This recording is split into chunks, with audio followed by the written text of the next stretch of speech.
Ranger serves as our primary reconnaissance unit, capable of moving independently in concealment while engaging enemies at close range.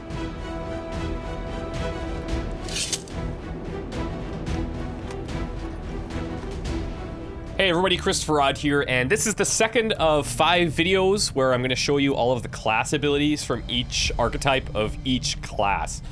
Today we're going to be going through the Ranger class, as you may have guessed, and the addition of a sword for an XCOM soldier is actually a really good idea. And I think originally when it was announced, everybody was a little bit hesitant about like, how is this really going to fit in? But I got to say the implementation is pretty superb, and at higher levels and higher ranks, the Ranger class is extremely powerful.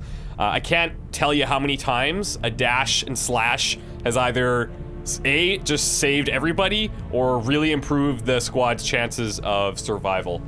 As with the previous video, you'll be able to click on any of the abilities to the left and jump directly to that skills location in the video.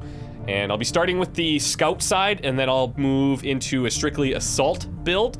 Both are honestly extremely viable, and I think most people will probably end up picking skills from both sides to make their Ranger super soldiers. But without any further delay, let's get into it. So the first automatically unlocked ability is the Slash ability, and what it lets you do is attack any enemy within movement range using your sword. This can be performed after dashing, which is very important to understand. So it obviously makes the Ranger a very mobile class. The slash attack can be used against any enemy that is a tile that's right next to you, including on the diagonal. And you can even attack over half cover. So if an enemy is positioned behind, let's say, a low fence, you can run up to the fence and slash over top of it, which is pretty valuable.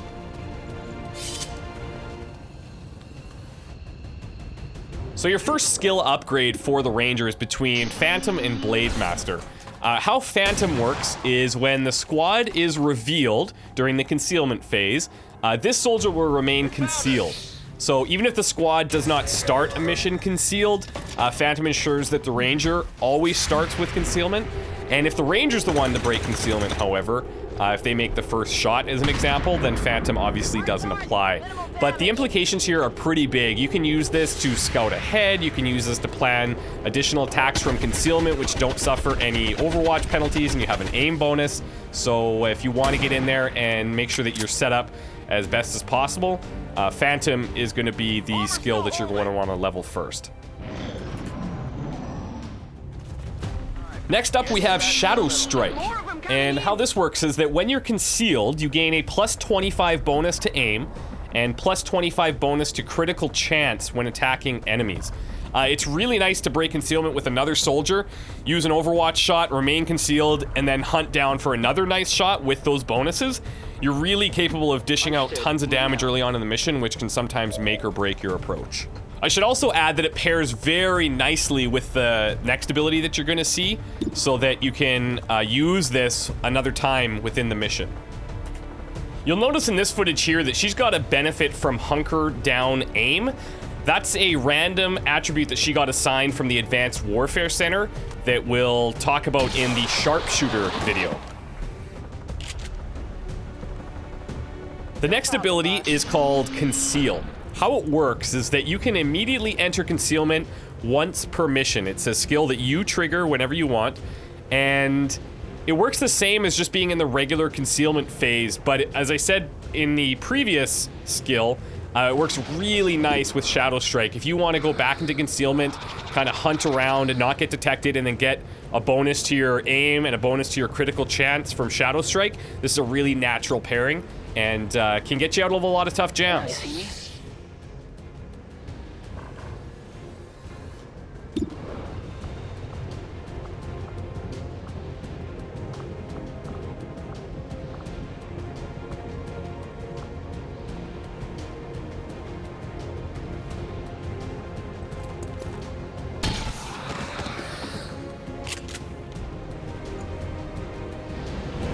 Yet? The Implacable skill is pretty unique. How it works is that if you score 1 or more kills during your turn, you're granted a single bonus move. And the key here is it's a single move. So this does not allow Slash to be used after you use the bonus move. Basically, you want to use it to get in, get a kill, and then retreat to somewhere safer. Did you see that one? Running dry.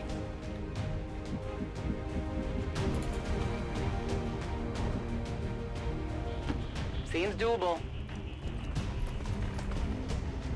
To further reinforce the mobility of the scout archetype here, you have a skill called Deep Cover. How it works is that if you do not attack on this turn, you will hunker down immediately.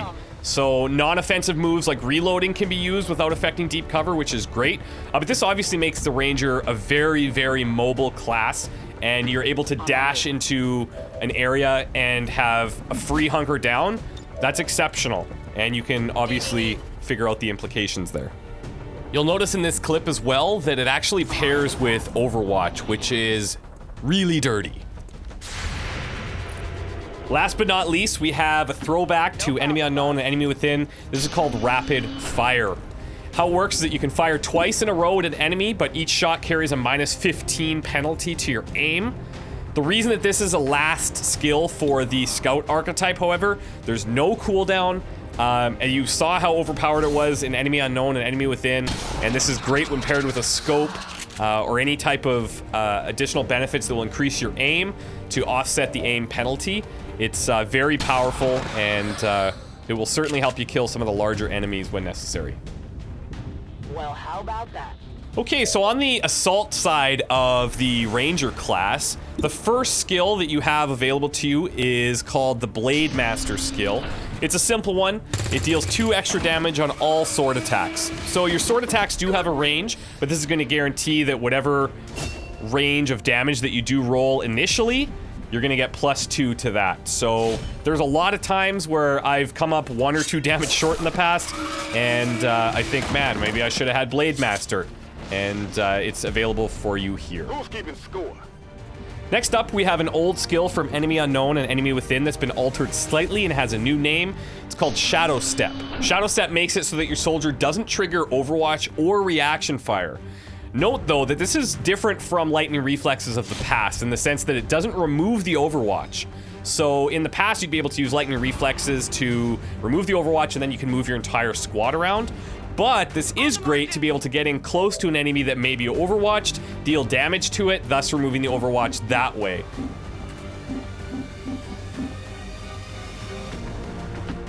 Ab geht's.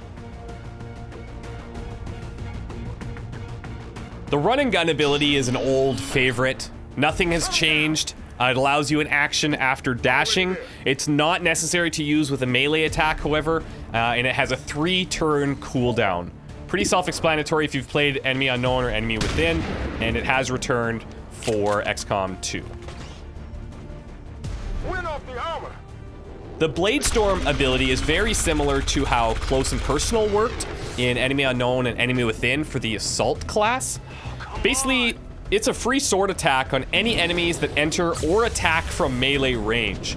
So, if the enemy starts their turn in an adjacent tile, Bladestorm will trigger if the Ranger is attacked by that enemy. Otherwise, it's going to trigger when the enemy moves into melee range.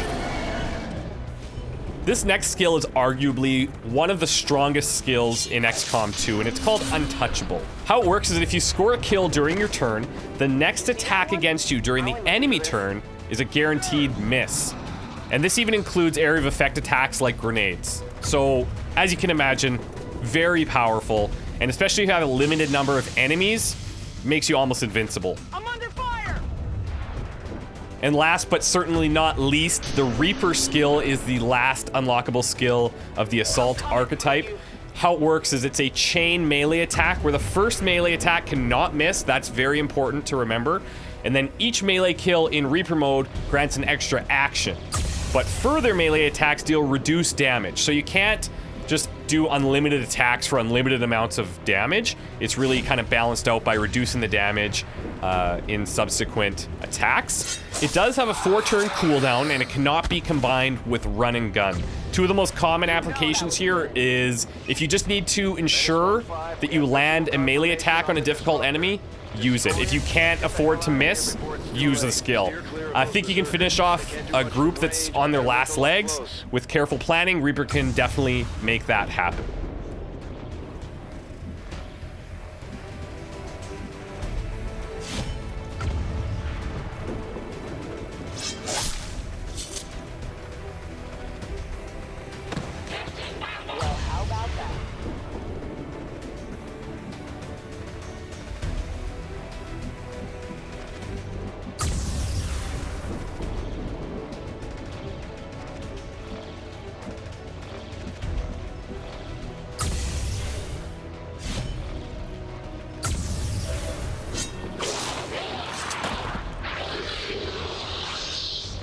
Abby.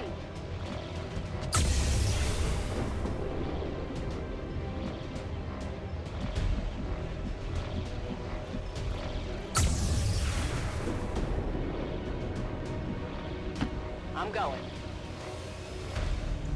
So that about covers it for the Ranger class. It's probably one of my favorite classes in XCOM 2, and I've said this before, but I think every class has a very unique approach, and all of them are really, really good, really well balanced, and I can't wait to show you guys all of the other classes. We're going to be doing the Sharpshooter, the Grenadier, and the Specialist. I'm not sure in what order, but those will be coming up within the next little while.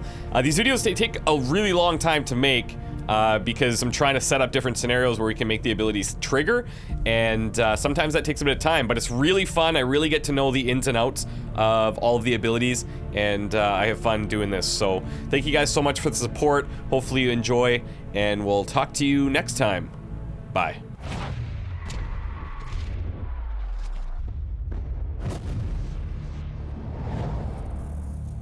The world you once knew is no more.